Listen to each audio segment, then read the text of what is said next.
Good morning, guys. So today is a monumental day, and if I can find my crochet hook, I can tell you about it.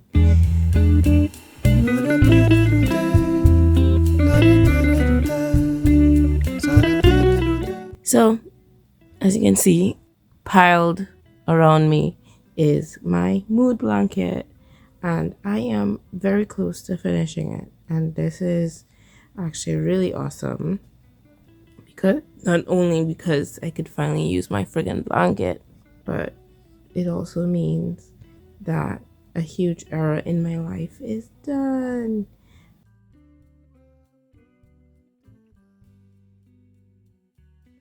Hi guys, thanks for returning to my channel.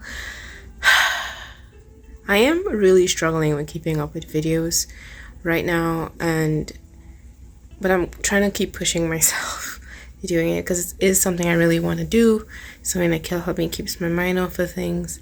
So here we go. So I just finished watching a video that really inspired me. I did want to document my pregnancy, but also at the same time I want to document my year this year. That's one of the reasons why I wanted to do YouTube in the first place. And I just think back at so many memories I've had throughout the year, and the memories I wish I could remember, things like the moments I wish I could remember more vividly, and I don't because I didn't document them, and it kind of sucks. But anyway, I'm ranting. So I got this really good idea from a video that I just watched from this YouTuber that I really love. I'll put her name right here. And I actually started watching her during my first pregnancy when I couldn't work and do anything. And she's so funny, and like just watching her was she was one of the YouTubers that really helped me get through my pregnancy, just because I just loved her content so much. And I really feel inspired by what she has been doing, which is she did a temperature blanket for 2023, and I think I really want to do that. It seems like a fun, like, not too much thought project that you could do. That will be really cool to see how much better my stitching gets from the beginning of this year, where I'm like a complete novice, and hopefully at the end of this year where I am a lot better at it. So I think it will be a really fun project, and I think it'll be a fun way, as she did, to keep updates about everything that goes through my life, and on YouTube.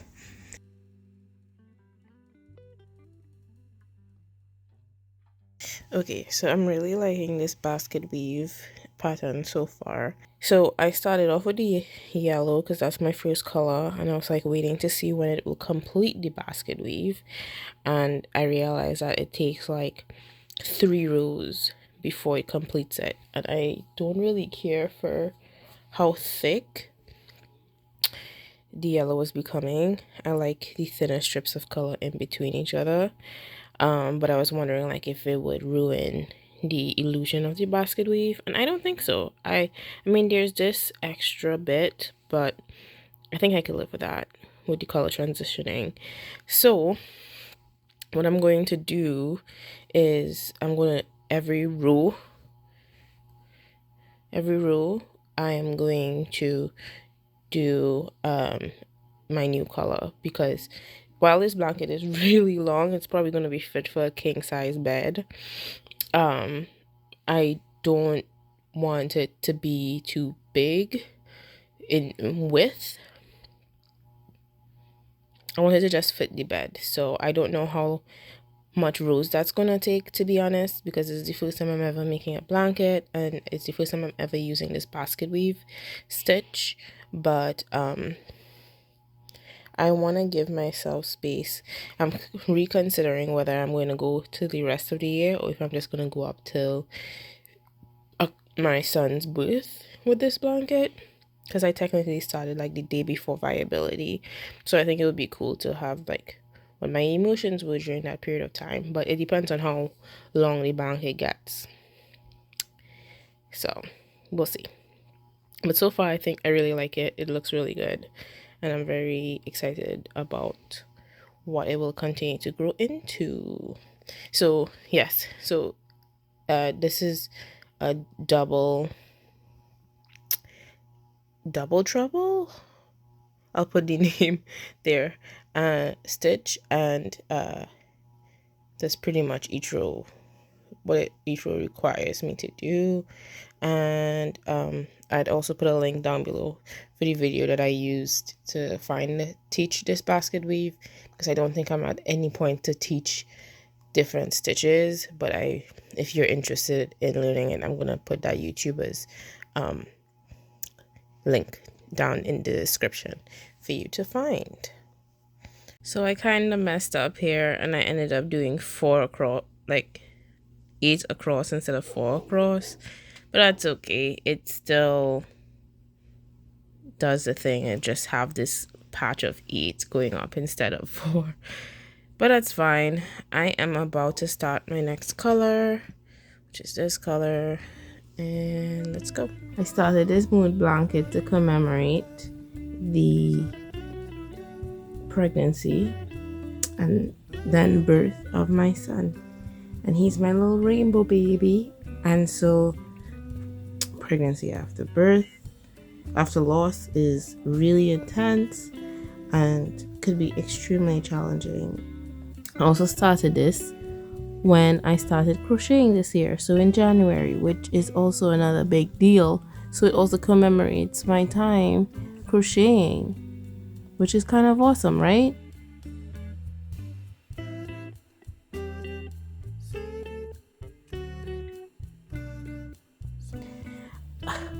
These are all the months since I've started crocheting. Like, that's incredible. And just my mood and how I've been feeling.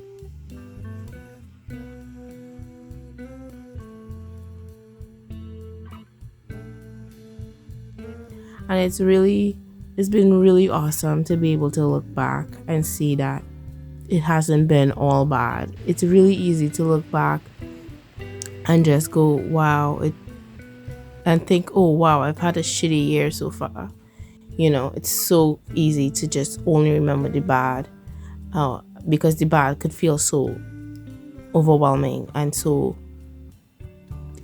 encompassing, you know.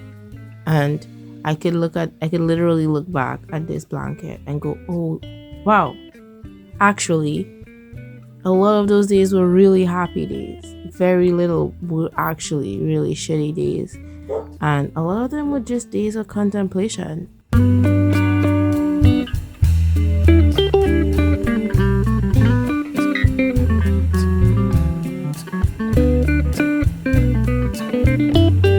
You remember the good things.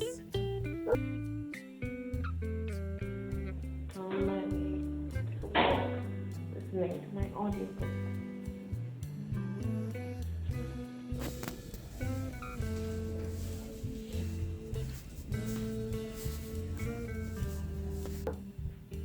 I'm babbling, but I just wanted to do this video to kind of do a recap of how my year has been so far.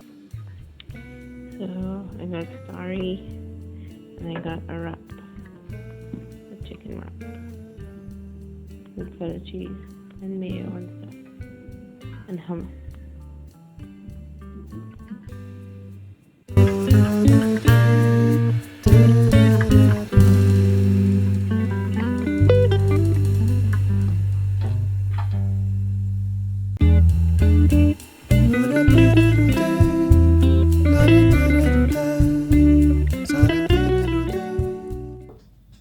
And share that with you guys.